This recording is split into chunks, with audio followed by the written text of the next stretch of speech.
Bueno, gracias tamén moitas gracias a Anselmo López Carreira por esta exposición. É chamativo como a sentencia xudea chegou a convertirse nos últimos, bueno, xa hai tempo, non? En algo que distingue, non? Sí, con algo que distingue, non? Despois dos estatutos de limpeza de sangre, non? E por parte de clérigos, Benito Fernández Alonso, Samuel Leiján. Sí. Bueno, pois agora abres un turno de intervencións para o público. O que se roga é que as intervencións non sean moi longas, sean breves, preguntas ou consideracións para que, bueno, poda participar a maior parte da xente que o desexe, non? Levantan a mão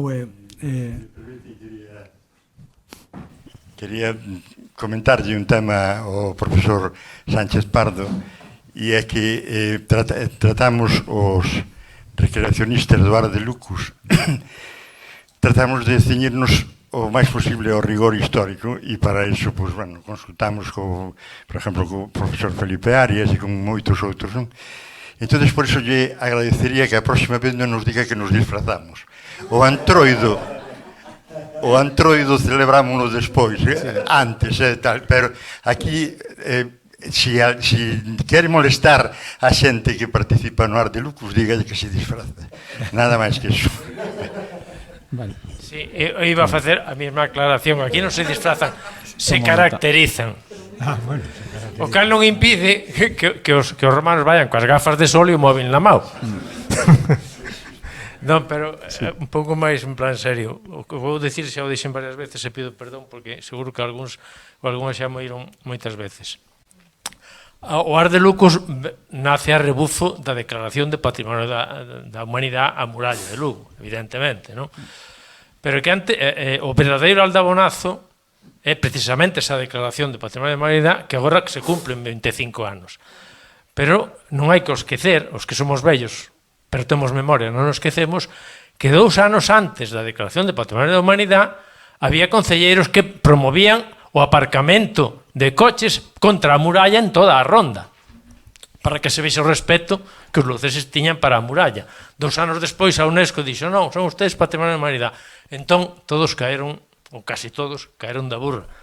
Pero uns anos antes, xa se citou aquí, en 1986, cando se fixeron os 3 aparcamentos subterráneos moi polémicos, empezaron a decir que Lugo era unha cidade romana. Algunas persoas xa non existen, compañeros meus, Manolo Camaño Gesto, Fernando Acuña Castroviejo, Carlos García Martínez, eu e moitos máis, escribimos un artigo que era que non facían falta uns aparcamentos subterráneos para saber que Lugo era unha cidade romana. Isto como antecedente. Cando se promoveu a Declaración da Muralla como Patrimonio da Humanidade, foi cando se inventou unha cousa que non era unha festa histórica, era unha festa puramente gastronómica, que chamaron Comilonum. Fíxose un Comilonum de 2 kilómetros alrededor da muralla. E eso sí que prendeu na poboación. Porque, claro, facer un Comilonum de máis de 2 kilómetros, a muralla era importante. A rebufo de todo eso, naceu o Ar de Lucus. E tamén dixen varias veces, perdón, que Ar de Lucus naceu como un botellón disfrazado. As 2 primeiras versións, as primeiras celebracións, era realmente un botellón disfrazado, porque empezaba a festa ás 7 da tarde e acababa cando querían.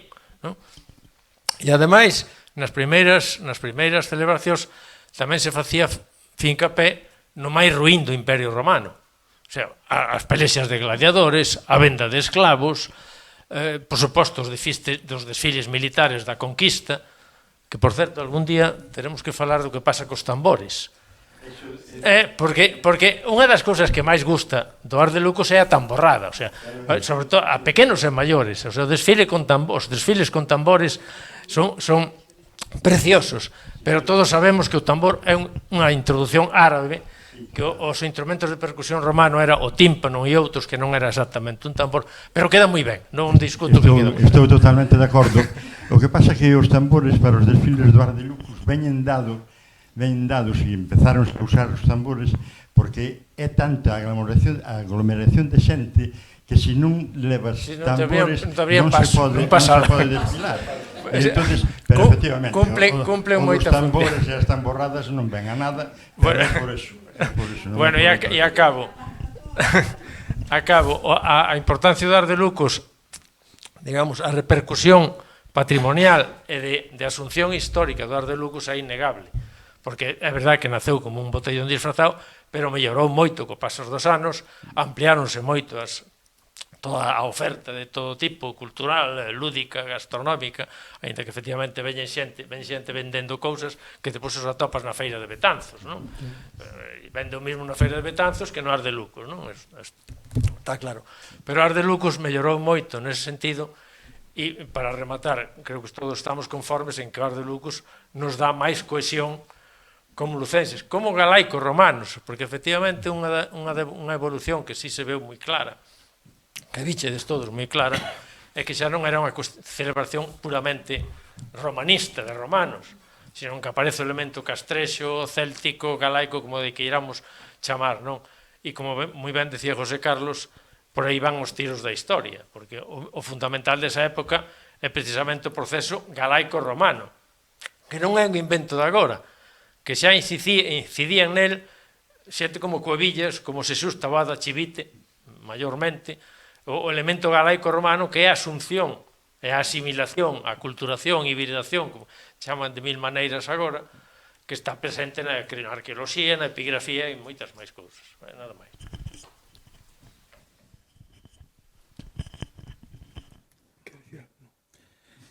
Non, gracias. Nada, que non volverei dicir o de disfrazar. Na verdade que nin sequera o pensar, pero entendo que de feito si dicen o rigor que hai detrás destas recreacións, o sea que constame que son das mellores, efectivamente. E si, efectivamente, bueno, non inciden demasiado porque o galaico romano realmente ese resultado do que realmente vai despois ser toda a alta idade media ata o día de hoxe, esa simbiosis o galaico romano, que, bueno, coñeces mellor que ninguén, non? Castro de Viladonga é maravilloso para iso, por exemplo.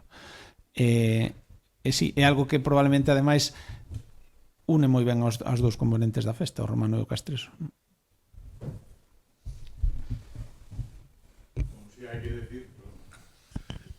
Hai que decir que no Ars de Lucos non sei que nunca estiven, pero deste estilo, a parte da xente que a organice, que a faga con todo o respeto hacia o seu ser, pois vai un montón de xente, esos 70.000 que parece tan importante que vayan, que van directamente a emborracharse, non? É o que se chama un antroido brau, e aí está quizás unha das razóns do éxito destas festas que se fan no brau. Desde o Ars de Lucos, supoño, por fotos que vin, ata a Reconquista de Vigo, pois está Conan, está Xena, está todo este tipo de personaxes que pertencen a un mundo mítico, non? Que non ten nada que ver ca historia. Quizás unha das razóns do éxito destas festas sexa eso, que sexa un antroido brau que a xente está buscando. Aquí o noso antroido non é moi urbano, é moi rural, entón nas cidades precisan un pouquiño isto. E hai outra cousa que quería decir, que, bueno, eu non son tan optimista como a ti, non creo que estemos tomando conciencia de nada. Eu penso que o rapaz que vai facer motocross por un castro venres, o sábado está aquí no Ars de Lucos, e o luns volve a estar facendo motocross por un castro e cousas así, non? Desgraciadamente, isto pasa. Sí, a ver, co optimismo tes razón a nivel individual, e hai moitísimo todavía falta de educación patrimonial ou simplemente conciencia e interese, pero eu creo que a medio e longo prazo este tipo de festas, este tipo de recreacións son as dúas cousas, son causa de mellora desa conciencia e incluso tamén a súa vez un reflexo. O sea, o que dicía, eu creo que fai 50 anos non interesaba este tipo de festas, podía facer outra excusa. Hainas agora porque eu creo que hai esa conciencia que vai medrando, pero estou de acordo, o sea, non salva que hai moita xente que efectivamente non sigue sin interesarlle ou sin respetalo, e igual que hai moita xente que vai ir a emborracharse, iso tamén é así. Non pensar efectivamente no tema do urbán, non? Do que non hai un entroido urbán, Se estou pensando, por exemplo, na forza que colleu San Xoán en Coruña, non? Que tamén é unha festa agora que, bueno, ahora intentouse mellorar, pero tamén unha especie de botellón, unha praia. Ahora, nos últimos anos intentase que un pouco máis de respeto, pero é iso, non? Si, eu personalmente fago actividade de animación facía, vamos, en este tipo de feiras e vimos eso claramente, non? A festa de historia, eu fun as primeiras festas de historia que era demencial, non? Era unha borrachera continua, non? Un exemplo clarísimo é Feira Franca de Pontevedra, que empezou sendo quizás a feira medieval máis bonita de toda Galicia, para pasar a ser eso, unha borrachera continua, e despois cousas como, bueno, o do rigor histórico. Tampouco hai que ser moi exixente no rigor histórico, pero eu participei nunha feira medieval na feira de mostras de Ferrol, debaixo das naves, non? En Ferrol, que necesidade tiñan ali de facer unha feira medieval? Unha feira medieval que se presentou en Lalín co concelleiro e ao lado o capitán Garfio. Este tipo de cousas é así, o que decía das empresas estas que levan todo todo o produto, o mercado, todo eso, pois proliferaron dunha forma terrible e, vamos, claramente contra a nosa cultura. Outra anécdota que podo contar é en Ourense, a nai e as irmás de Elena Ferro, a artesana, bueno, de referencia aquí, pois me contaron que unha noite os artesáns que estaban ali vendendo se reuniran para protestar ante a organización da feira que había pouca animación, e me dixeron, literalmente, a nai me dixo, e a única que falaban galego era eu, de toda aquela asamblea de comerciantes que había, e teño que dicir que era no momento en que o BNG levaba cultura en Ourense. Perdón. Sí, bueno, referido a algúns excesos que co alcohol e eso, realmente sempre os houbo. Nas festas, os mandatos dos bispos, etc., están dos mandatos das visitas pastorais, están cheos de reproches aos que iban ás romerías e se embriagaban, non? E, bueno, hai casos moi chamativos, non? Como cando o obispo de Burgos que se quixo suprimir, no caso español, non? As comilonas das cofradías, non? O obispo de Burgos no 1768 escríbelle ao rei, dice que uns feligreses tuvieron el arrojo de decirme en un memorial escrito que non había cofradía se non había vino. Así que se non había viño acabara esa cofradía, non? Entón, bueno, quizá hoxe hai máis, os excesos son máis evidentes, non? Pero algo sempre, a festa, vamos, nas festas. Unha cuestión para Anselmo. Chamoume sempre moito a atención o disciplinados que son, non sei se siguen sendo, por eso a peña pregunta, o disciplinado que son os asistentes á festa de historia en comprar maravedís. Non sei se é que non se pode pagar nada con euros, sigue sin poder pagarse nada coa moeda de circulación normal, e hai que adquirir maravedís para facer calquera tipo de compra, porque ao principio houve uns anos que era así. Se non cambiabas as pesetas ou os euros por maravedís, excusabas de entrar na feira que non podías gastar nada. Sigue sendo así? Non sei se hai moito tempo que non fun, sí.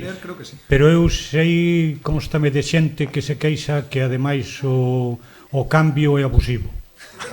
Sí, xa me imagino, claro. Está moi alto maravedís.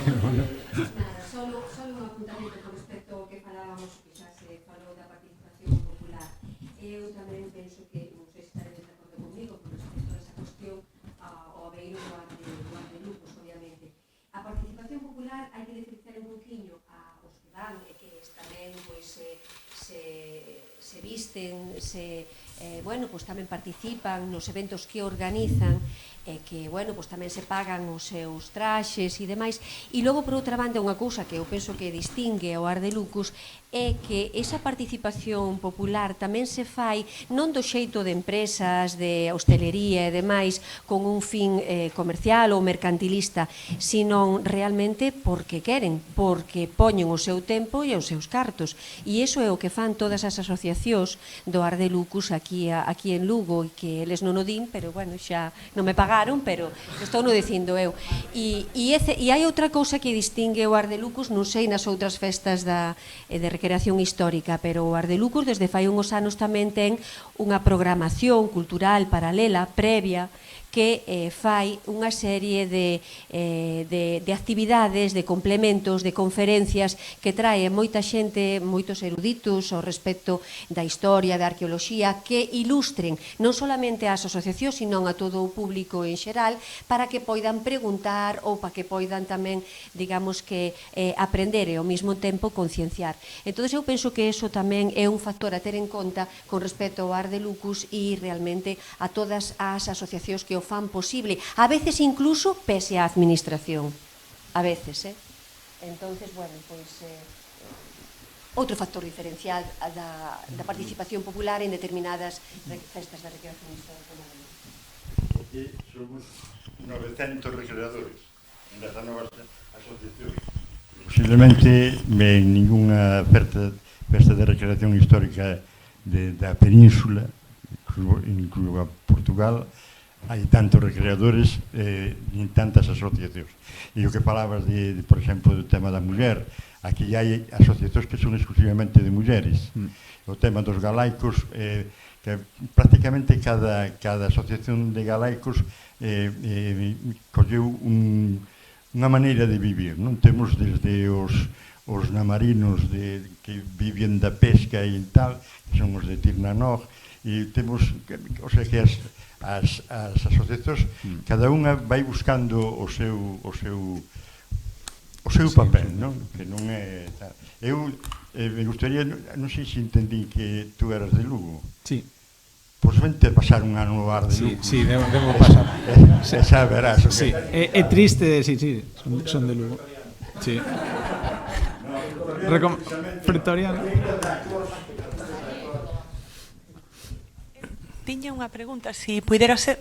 Pido perdón se non se me escoita ben, Coitos. porque como estou xorda completamente, non sei se vos estou berrando, se é así xa vos pido perdón, ou se non me oídes, tamén vos pido perdón. Tiña unha pregunta para os dous, a ver se ma podedes contestar.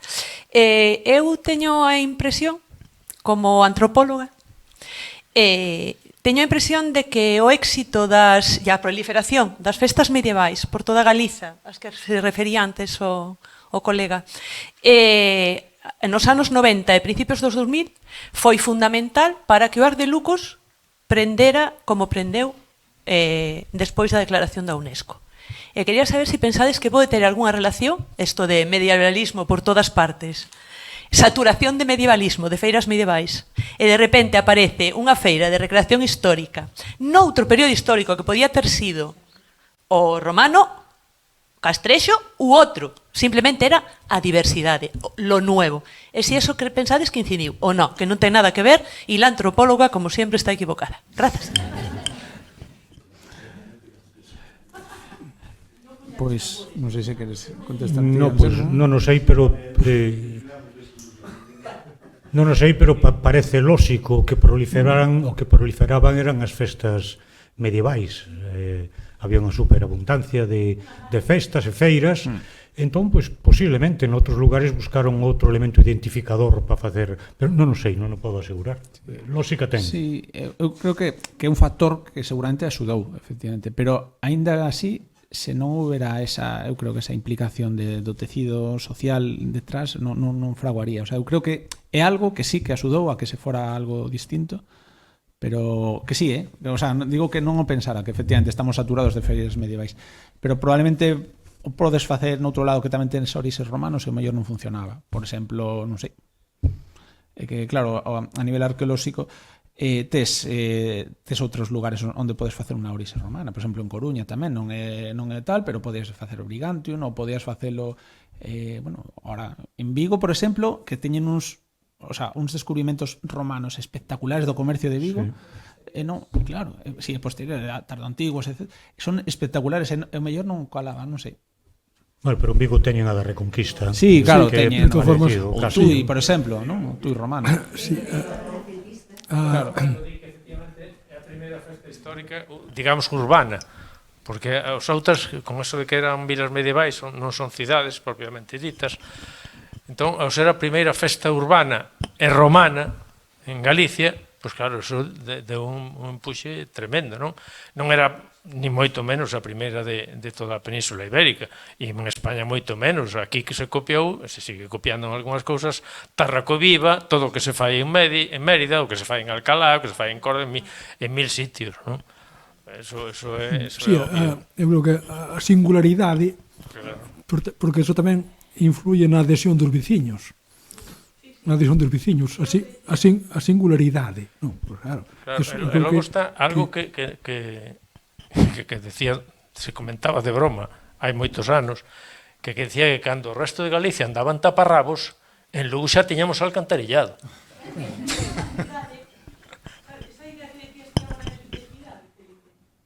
Porque efectivamente había esa continuidade de a cidade, non?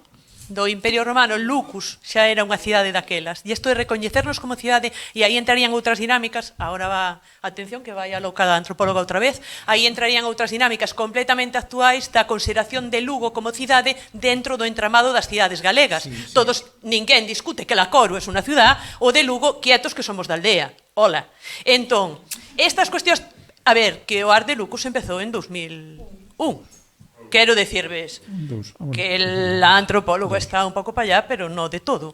Entonces, estas dinámicas tamén incidiron, E o feito da poboación de Lugo, porque, a ver, o Art de Lucus empeza porque empeza desde arriba, Non foron os veciños, non fomos os veciños, eu son de Lugo, hola, e non fomos os veciños os que un día nos deu por, Manuel, perdón, salir disfrazados á rúa. Isto non foi así, Isto non foi así. Quero decirvos, sabedes, entre a Cors Tercera, ou a Guardia Pretoriana, ou o Senado Romano, sabedes? É que un día uns cuantos nos dera por salir disfrazados á rúa, hai aínda que fora con borrachera incluída, por certo, eu moi fan das borracheras, aquí hai xente que lle gusta ler moito, eu aconsello que leades a David Florido del Corral un magnífico artículo que ten sobre a importancia de emborracharse na Semana Santa sevillana. Artículo científico, Q1. Sabedes? O sea... Pero, bueno, decía que o feito de que fose algo singular e o feito destas dinámicas todas que habían debaixo tamén foi fundamental para que os de Lugo de repente nos sentiramos de cidade e definíramos a nosa identidade como de cidade, dunha cidade urbana, que éramos urbanos en los tiempos de los romanos, fueran esos cuando quiera que fueran, que non fai falta ni saber de historia. Hai moitos anos. Entonces, eso deu un pulo de orgullo dentro da cidade. E despois houve moito traballo, que isto tamén é outra, para a constitución das asociacións. As asociacións non aparecen todas de maneira aleatoria, nin casual, non. Hai asociacións que a súa fundación se promove desde o poder político. Entón, e desde outros tipos de poderes. Entón, o Art de Lucus é moi complexo. Era todo canto quería decir. E a diversidade eu creo que foi a diferenciación, o elemento diferencial, e esta connotación do entramado urbano, eu creo que foi definitivo. Eu, aproveitando a presenza de antropólogos, etnólogos e, por suposto, historiadores da antigüedade,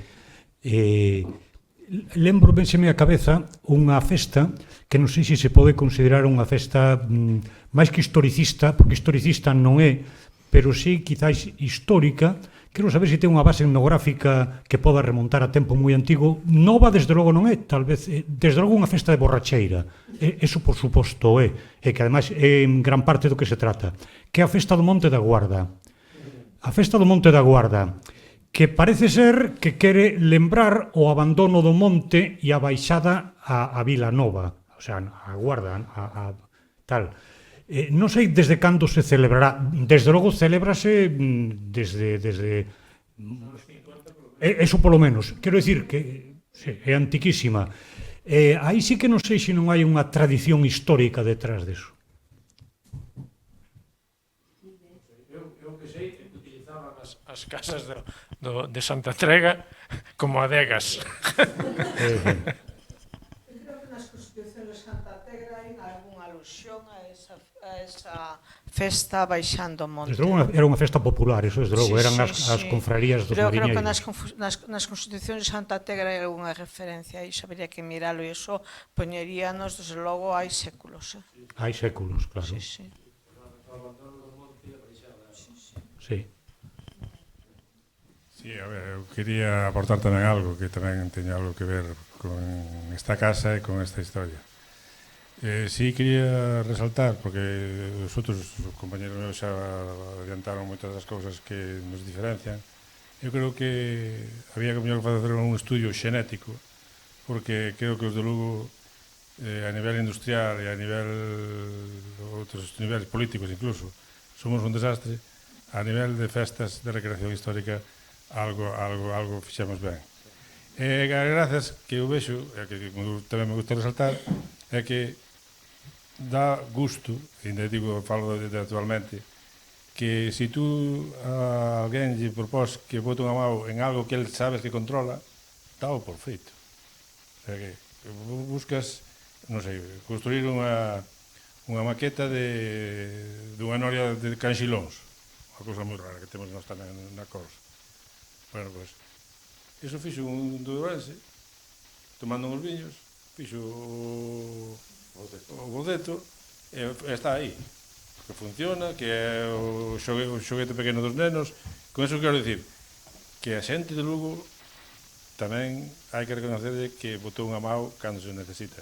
E xa non digo a nivel profesor ou arqueólogos ou xente preparada, sino xente humilde que non sabías ni que se dedicaba ni a que nada, sempre aparecía o tema resolto, e iso quería que tamén supoeras.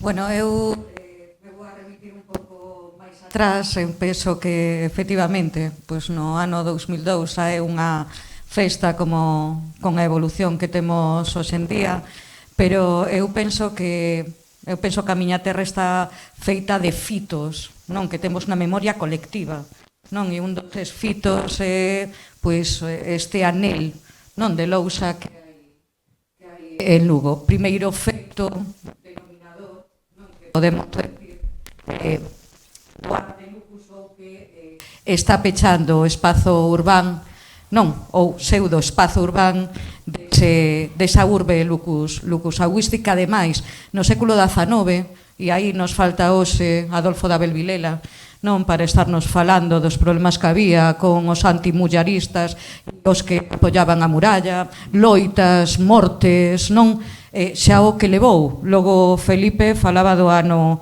86, e eu penso que os dous museos, non, uns dos máis antigos que hai na Galiza, e que ademais tamén cos seus feitos, as súas conferencias, os seus espazos, as súas exposicións, como é o Museo Diocesano Catedralicio e como é o museo no que estamos agora, tamén se puxo en valor, non moito antes incluso da declaración da muralla, pero a partir da declaración de muralla con máis, non, eu penso que pulo, apoio tamén institucional, fixeron posible tamén un coñecemento, non, da historia, como está facendo posible, non, a palestra que temos hoxe en día. E eu penso que isto é un traballo continuado que leva moitísimo tempo dende moitísimas partes, dende investigadores, non, que se meten no chan, non, como pode ser Alcorta, como pode ser Felipe, como museólogas, non, como a directora, como restauradoras,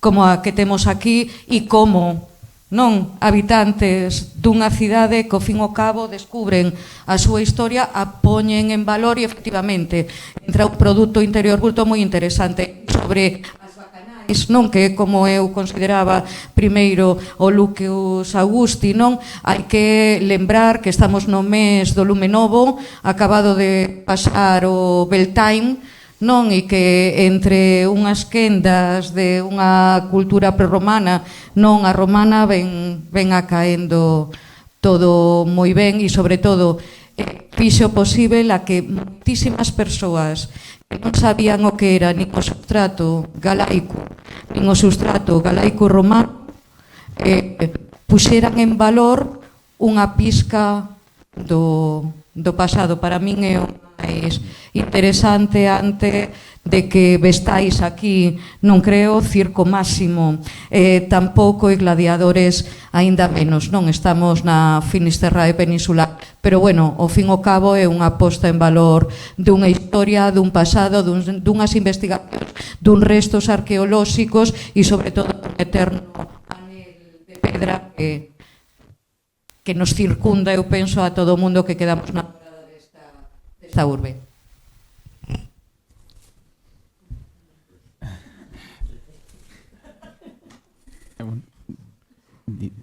Difícil dicir algo despois de esa palabra, pero o que sí quería dicir un pouquiño a carón do que se falaba antes, é que eu creo que tamén a percepción, xa non só dos lucenses, senón a de fora, desde de Lugo, de a percepción que se ten de Lugo mellorou tamén moito cor de Lugo. O sea, o que falaba antes da necesidade de reivindicarse como cidade, eu creo que non só se reivindica, que senón de fora tamén. O sea, esta festa dalle máis prestixio a Lugo, desde fora, eso sí. Sí.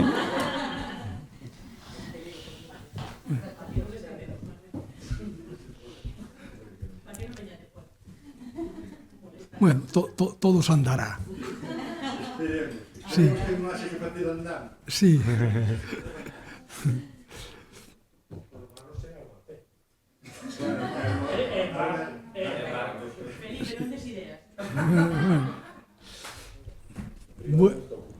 Bueno, pois se non hai máis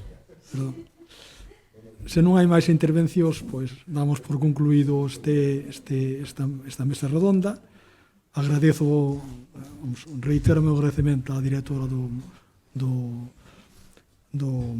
museo pola súa acollida, a todos os asistentes, non, que participaron, os ponentes, desde logo, non, a Lola da Real Academia, que non, que a que se encargou da intendencia, e bueno, e hasta outra, non, que